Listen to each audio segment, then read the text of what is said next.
Hello everyone. So recently, LEGO has done some very cool things regarding what it is they've made. And one of which is LEGO Mario.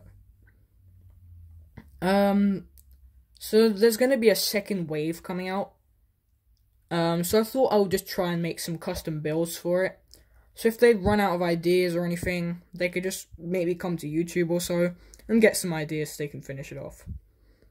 So in this video, I'm going to be showcasing some of the, well, all of the custom brutal builds that I have done from Mario Odyssey. No one's actually done LEGO Brutals yet for some reason, so I just thought I'd break that and by basically making this video happen. So yeah, let's just get on to the first one. So first up, we have Topper. Topper in the games obviously has stacks of hats on his head, and I'll just show the hats in a tad bit of detail. So the hats are made with these little 2x1 glass tiles on the bottom. All but one side has them, and that is so that when you put the hats on his head, if you take LEGO Mario and jump on the area where the glass tile is, the hat won't fall off. But then if you tap the area where there is no tile, then the hat will just fall off. Same with this one. Just like so. So that's a neat little thing there, I guess. This hat you basically just lift off, which then reveals his weak point, which then you'll be able to take your LEGO Mario and just jump on his head 5 times and get yourself some coins. The build for Topper is similar to the LEGO Mario, where it's very blocky character. The face wouldn't have these eye pieces there or anything like that. It would surely just be a 2x1 piece there, with printing on it, which would obviously be Topper's printed face there. Same for the bow tie. Same for the bow tie there. But overall, this is a neat little figure that I've created. And yeah. Come on. There we go.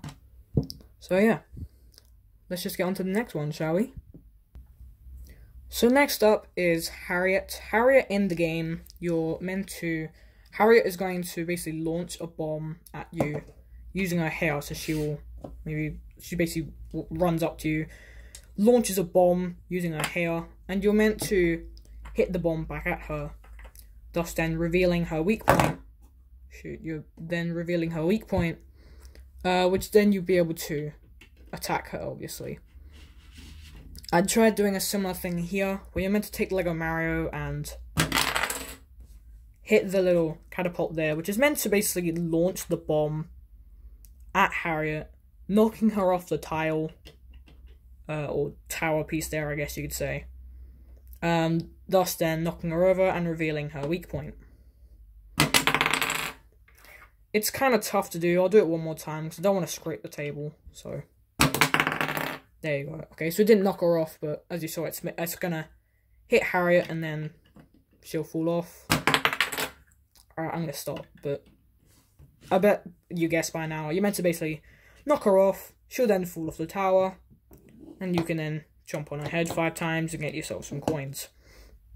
Harriet is a very similar build to Topper. Harriet's a little bit more slim than Topper, though they have a similar face. Once again, we just have a 2x1 tile there with the face print. The hair at the back is pretty neat. I don't really know how to explain it. You can just see it all, to be honest. The arms I had to design differently though, because I noticed they aren't white. They're like pink, like a pinky purple, so I just had to do this instead. And for the legs connecting to the dress, unlike Topper, who has the legs like this, it really didn't look good, so instead I sort of made them slightly off center by pressing them into the 3 holes there. Which just sort of makes this nice little, it makes it just look a little bit more like a dress, I guess. I don't know. But yeah, that's Harriet, and let's get on to the next one. So next up is Spewart. Spewart really does have nothing going for him, unfortunately, because in the game he would shoot like a poison or like a muck at you in a way, which would then cover the floor, and you're meant to avoid that by jumping over it, and then obviously knocking off this hat, which then you can jump on his head. I made this guy where you have to jump on his head 6 times instead, just because I feel like that was a little bit more reasonable, because while the other characters you have to do loads to actually reveal that weak point, Spewart, you can just reveal his weak point straight away. So instead I just thought I'd make him a little bit more unique. Since each of the characters have a unique thing to them, I thought his unique thing could be he has more health than the rest of them. Spewart, you may notice, is similar to a Bowser build. He would have ball joints. The arms here would be ball joints if Lego made it. They wouldn't be these little articulation pieces. They would surely be similar to Bowser's arms, obviously, but then they would have the ball joint there. Just knocked a shelf. But yeah, they would have the ball joints, so they'd be able to move in... They'd just be able to move, basically, similar to Bowser. But I guess we just get straight to what Spewart can do. Spewart has a little button at the back there with his hair. It's very nicely camouflaged, but you can see it sticks out a tad bit.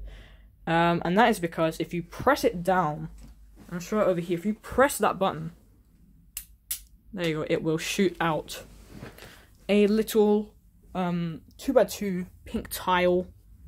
Obviously, it shoots quite far as well, as you notice, but it's able to shoot out this little 2x2 pink tile, which is meant to represent the muck. So yeah, there is Spewart. We'll get on to the next one. So lastly, among the builds, we have Rango.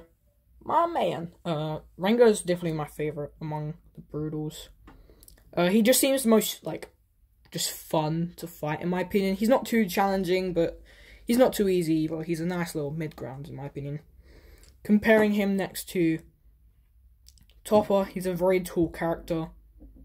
As you can see, he's about double the height of Topper. Though I guess that is game accurate, so, you know. So you may be wondering why he has the orange at the bottom of his feet there, and that's because he's meant to slide right in place into the little grass bit there. So he would slide in like so. Where then, obviously, he'd be secure in there. So you're meant to take your Lego Mario, jump on this platform, and rotate your way up. Where then you'd be able to knock off the hat, come back around, and then go on the platform again, obviously, and attack him 5 times, and then you'd be able to get the coins out of him. The figure for Rango would probably have the most printed pieces. He would actually have a 1x1 tile instead of a 2x2, or 1x4, sorry, instead of a 2x4 for the eyes there, and then he would have a 2x4 there, which would be for the mouth.